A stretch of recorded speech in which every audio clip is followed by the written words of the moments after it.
Well, thank you for joining us today, everybody. Uh,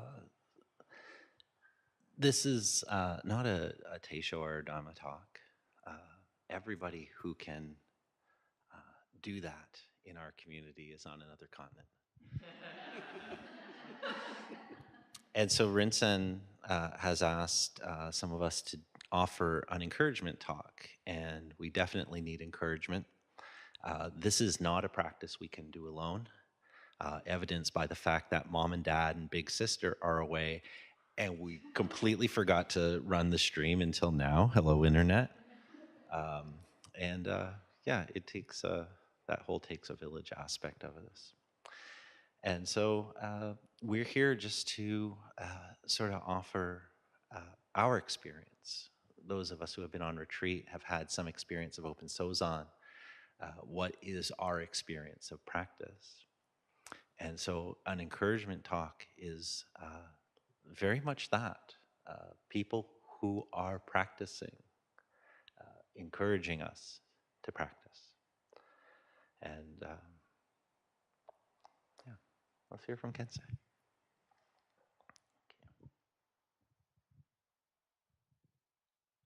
Hi, my name is Kensei.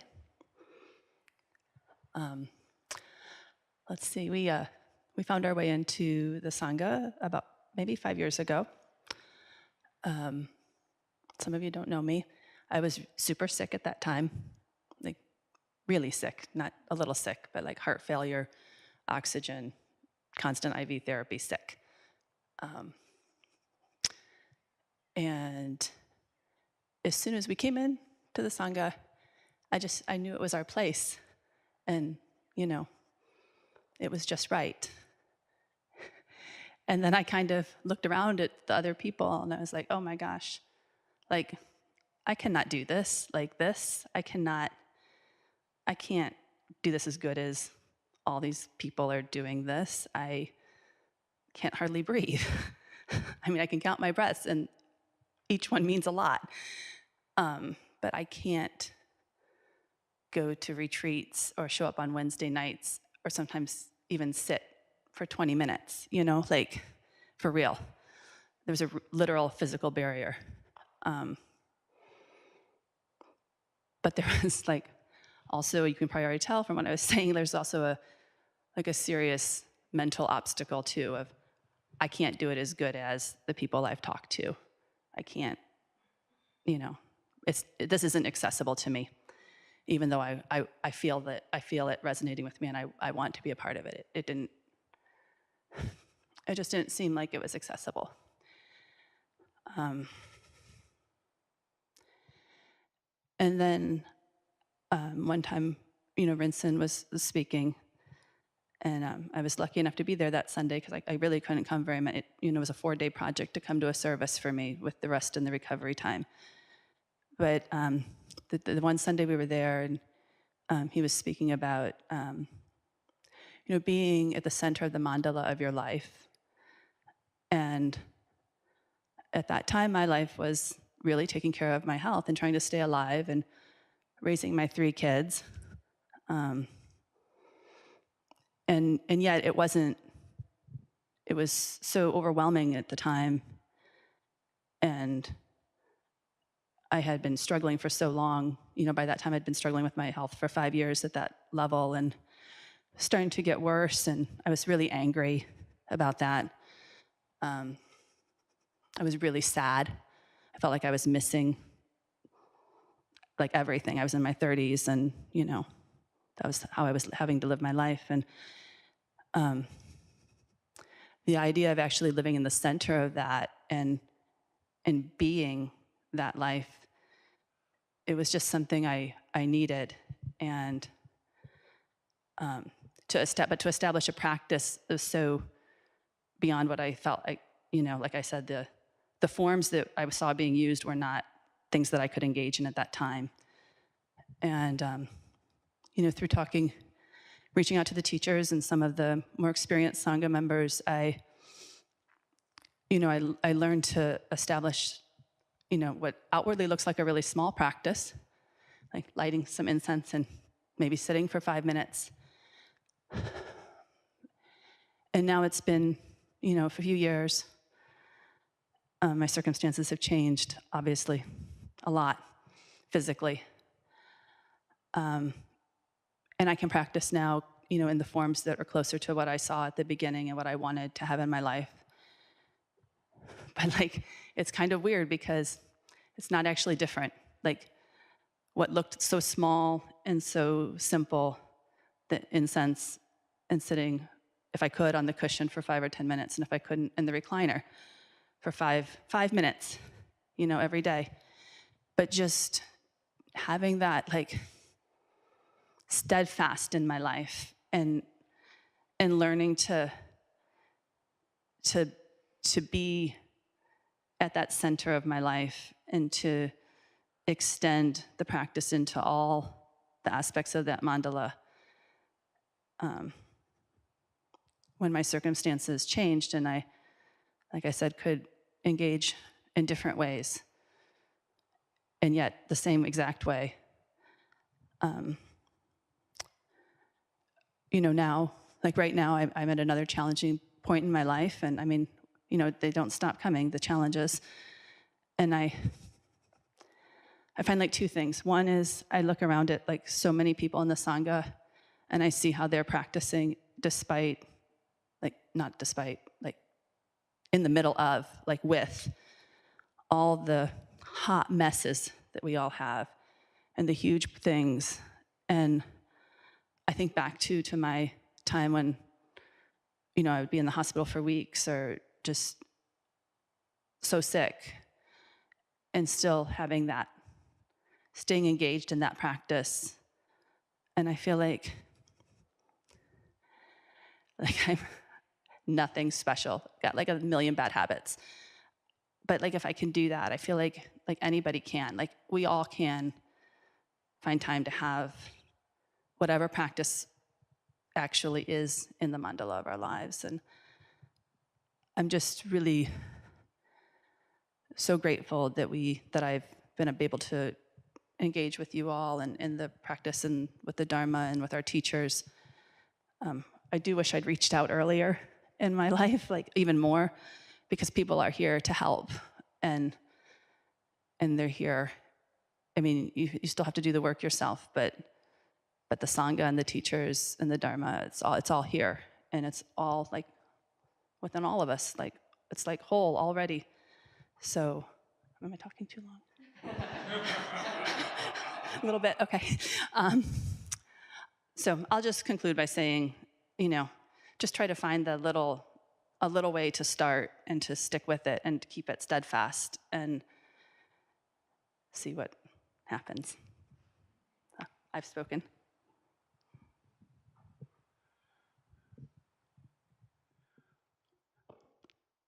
My name's Soan, and thanks, Kensei. That was great. We always start open Sozan with thanking the teachers, and I just got to do it again. I got to thank Rinsen and Doan and all the lineage, and all you all for being here today, because this is truly a gift that we get to be here now. I stumbled into this. Well, let's see. Early in my teens, I got a spiritual interest, and I would say that if you ever seen bumper cars, I bumped around for decades trying to land somewhere that was a consistent spiritual thing that was nourishing to me, that at the time I was hoping not to have to work at doing, that it would just be laid out and not have to do anything. And it's okay, you're cool. So that went on for, decades, 4 or 5 decades. and it's surprising that you can go off into a loop for decades. It seems like you're smart enough. But anyhow, luckily I stumbled into the carpet warehouse over on Angola Road, Buddhist Temple of Toledo. And it was about 5 years ago, and everything seemed like it was going crazy. I was a hot mess. Seemed like the nation was a hot mess. The world was a hot mess. Everything just was a mess. And stumbled into this workshop, and Rinson was leading this workshop, and there's about 100 people there. And we walked through the door and said, first hipster weirdo vibe, we're out. Never happened. Never. No, it hasn't even happened since. And so the workshop went on, and at the end of the workshop, Rinson did a short intro to Zazen, and you've all been to the intro to Zazen, most of us, and if not everyone, and it just felt really right hearing that, and so simple. I've always known that a meditation practice was the thing to do, to turn down the anxiety, to like turn up the awareness, and just maybe have some space to enjoy life and to enjoy other people. So he gave the intro, and counting the breath. That's it. You mean there's no special, magic prayer you need to say to get the meditation going? No, just count your breath. But the thing was consistent. Do it every day, and only do it for 5 minutes. If 10 minutes is better, 20 minutes would be great, but 5 minutes is okay. Do it for 5 minutes, and that advice from Rinson was about setting consistently is invaluable, because it seems like we're almost a tea bag, or are we the water or the cup? I'm not sure, but every time I sit, it seems like it's like a little more, dunk it in the tea, more, a little more, and then the big value seems to come out out in life, not on the cushion, in amazing ways, like not getting pissed off in the traffic, or being able to watch the news and not have a meltdown, or the dog has an accident on the floor, and it's not the end of the world. And so this practice seems really valuable to us when things are going to hell in a handbasket, whether it's a big basket or a tiny little basket. Either one, the warm-hearted spaciousness that comes from our practice, that anybody can do. I mean, like none of us here is Gandhi, and we can all meditate and be very successful at it, even when it doesn't seem like we're successful. It's happening. You might have a period of meditation where my mind has gone crazy through the whole time. I think while I was counting my breath, I only got to 2 once. Yeah, but still, stuff was going on beyond my awareness of it. That was that was healing the madness. Calming down the hot mess a bit. And one time, Doan, I was talking to Doan, and I told her, I go, Doan, I went to church. I was baptized late in life, in my 40s, became a Christian, and because I knew I needed something, and I said, I have decades of messing up my life, making total mistakes that some of them were not on purpose. Some of them I clearly saw the danger and went right in there anyway. And she told me, Dawn said this, I said, I'm not a spring chicken. And there's only so much time left. Thanks for Tenka teaching us that last week. But I said, I don't have a lot of time. I don't have as much time as they did to deal with all this. And she said, you know what? That whole time that you've made mistakes and made wrong moves, whatever, build up crappy karma, whatever. She said, all of that, every last bit of it can be dealt with in one period of zazen. That's a shock to me because, that's one period of zazen. I can do a period of zazen now. Do them quite often, thankfully. And, the 5 minutes of, and everybody can do this. I mean, this isn't like no special, special formula or special, I don't know what the word is, but it's like so common and ordinary and natural for anybody to just sit down, breathe, chill out a minute, and look at what's going on. Rinsen says that a lot to us. Just sit down and just watch. Sit down and watch. And like Kensei said, see what happens. And I think that's about it. I've spoken.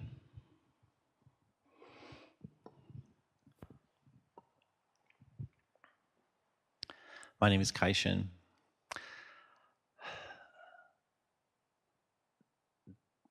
The idea, the teachings that we've heard so many times from Rinsen and Doan, and we're continually presented with, and we've heard them again today, this idea of being in the center of our own mandala.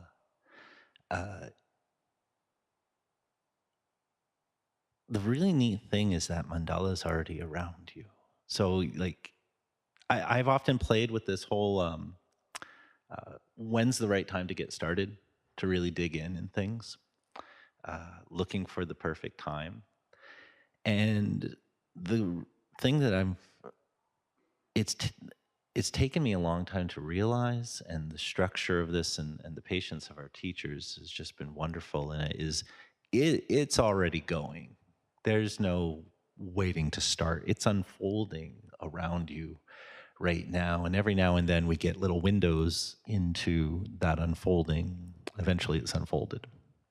And we don't have a clue of where we are and all that. We hear that in days like lightning today.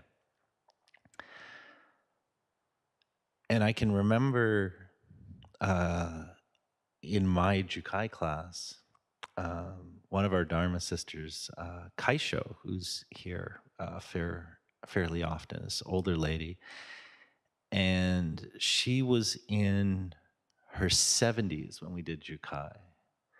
And she was so grateful that she'd found this practice and it at that point in her life and not later.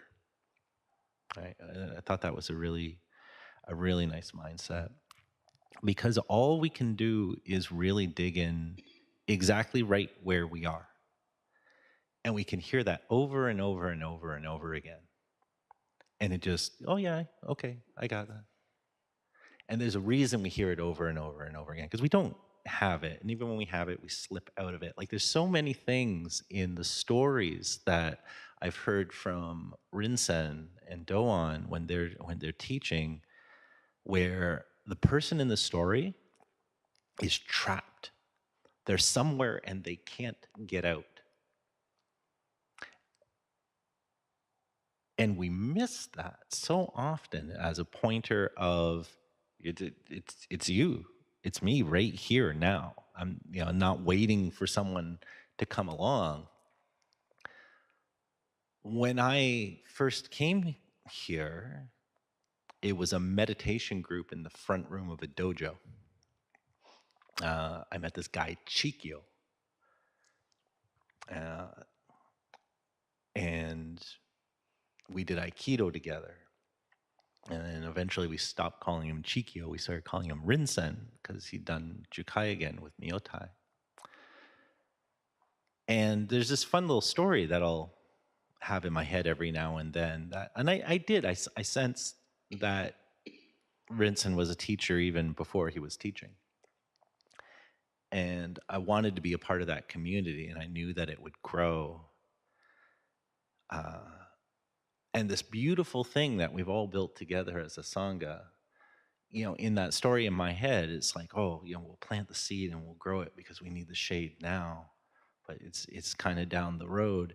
And so, yeah, here's the temple now that I had kind of hoped that I would find back these years. I don't know. This temple might have given me some really weird, like, freaky hippie vibes or something like that.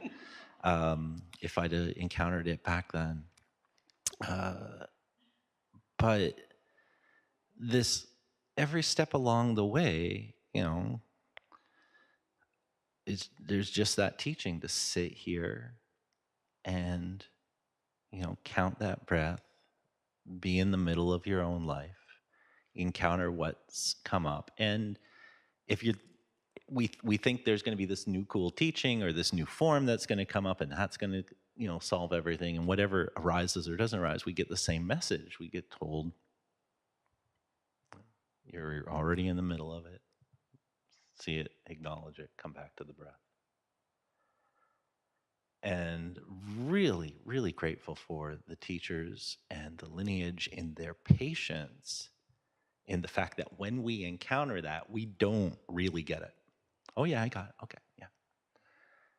And then we just have to keep turning back from it. My first encounter with Buddhism was at Zen Mountain Monastery. I did this beginning instruction or introduction to Zen Buddhism weekend. And at the end of the weekend, you got to do Dokusan with the abbot. So this was Daido. He was still alive, my one formal meeting with him. And I was searching for the question that you ask. What do you ask? This Zen master. And I went in and we had our conversation and everything like that, as you do. And then he asked, do you have any questions? I said, okay. I've been doing Zazen for a bit. I'm starting to get some sense of stability. I can get to 10 every now and then. How do I get what I'm seeing on the cushion to show up in the rest of my life? And he basically said, sit more. And that was kind of the end of the interview. I'm like, what the hell? And so I'm like, all right, whatever. And I felt like I'd kind of been blown off. And so many, many, many years later, we're doing our first sessions at Lord's where Rinsen can now do Dokusan. And I didn't go in planning it, but it came up. I thought, that question. And I asked Rinsen the same question after we'd done our conversation and everything. He said, sit more. And frankly, I'm like, whoa.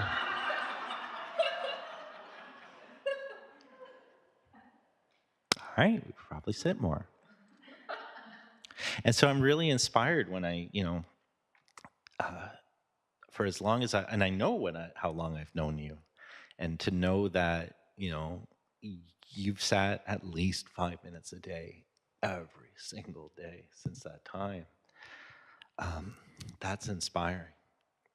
And seeing all of you, like when you look around, like here are people, like you're surrounded by people in so many different places in their lives, just getting started, late in life, young and healthy, suffering with conditions, bypasses, MS, transplants, the things we don't see. And we grab it and we sit and we count the breath. or we do whatever the practice that we've been assigned is. And we're all here. And we know it's great being here because it's easier to sit when we're surrounded by each other. And these forms, oh God, it makes it just so nourishing. It's like, yeah, it's like a 5-course meal rather than a dry bowl of cereal in the morning kind of thing. Uh, and but in the end, with all that there, you still have to do this, and you can, and only you can. So we was the one thing one of the things Rinsen and Doan say is, you, no one can do this for you, and you can't do it alone. Uh, so let's not get trapped in either side of that. We are at this beautiful point of really leaning into it. We can't do it alone because we've got this place, and this is just such a full meal expression of everything that we've grown into a community. And you're trapped. You're on your own cushion. No one's coming to help you. Okay, all those forms are there, but you've got to count your own breath. You've got to figure your angle in. We all have. And even those of us who have been doing it for a long time, there are days we can't find our way in.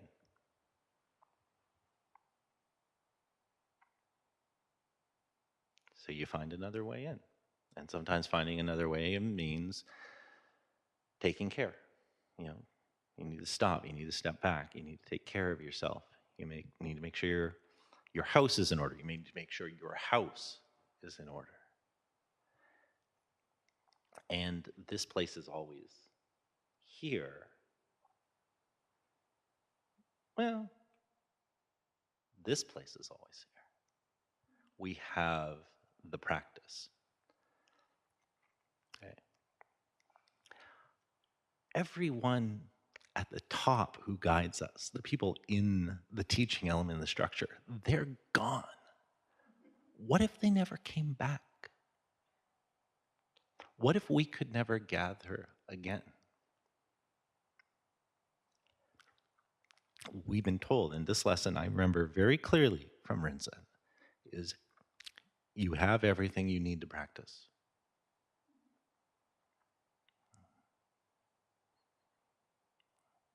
You have your own mind, and you're stuck with it. And we have Zazen, and we have the lineage, and thank God we have each other. Thank everything that's thankable that we have each other and that we have the teachers, and that gives us such a wonderful place to manifest our practice.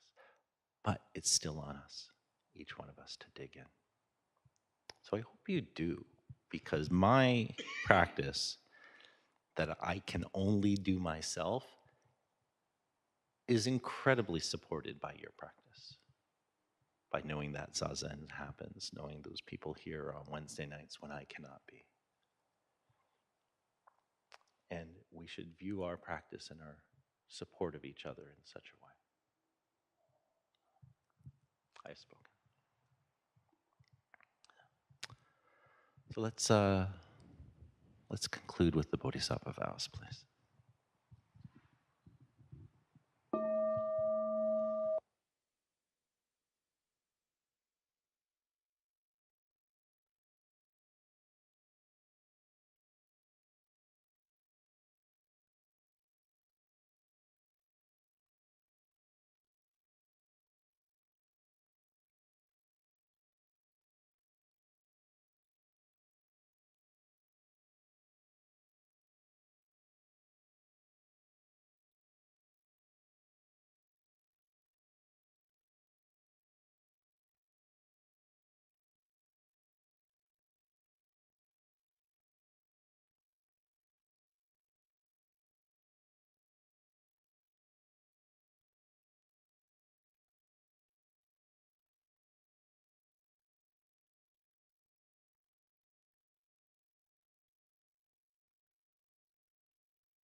Are there any announcements?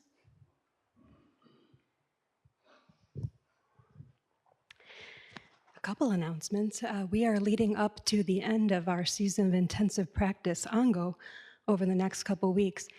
Next weekend, we have our final Ango workshop, Saturday from 2 to 5. Everyone's welcome to attend. There is a registration. We'd love to know in advance if you're coming, but you can also drop in. If you already registered, look for an email with Zoom and in-person details later today.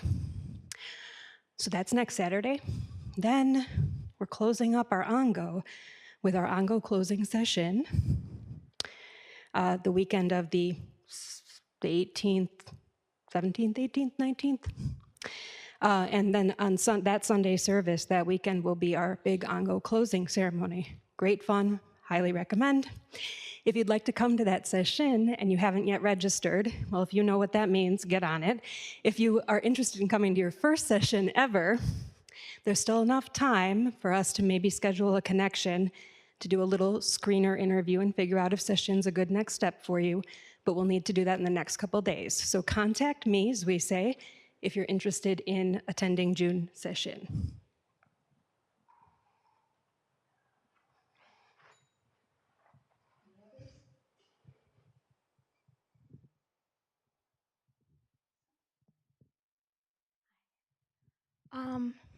I kind of messed up and I bought a whole boatload of bagels. So if you guys would stay and eat some bagels or some pastries, and we have some wonderful stuffed mushrooms that are gluten-free and vegan. That magical. Oh, we have I'm sorry, we had to pick the cheese off, but they're wonderful. So please just stay and maybe put a bagel in your pocket as you leave, okay? Thank you, I've spoken. So with our teachers and Shokai overseas, one of the things I've been doing in my daily practice is including in my intentions that not only that they have a restorative vacation and that they have a lovely time, but they safely travel for their and all our well-beings. So I encourage everyone to include that in their daily intentions as well. Yeah, thank you. Is that it? All right, let's restore the Zendo and eat bagels.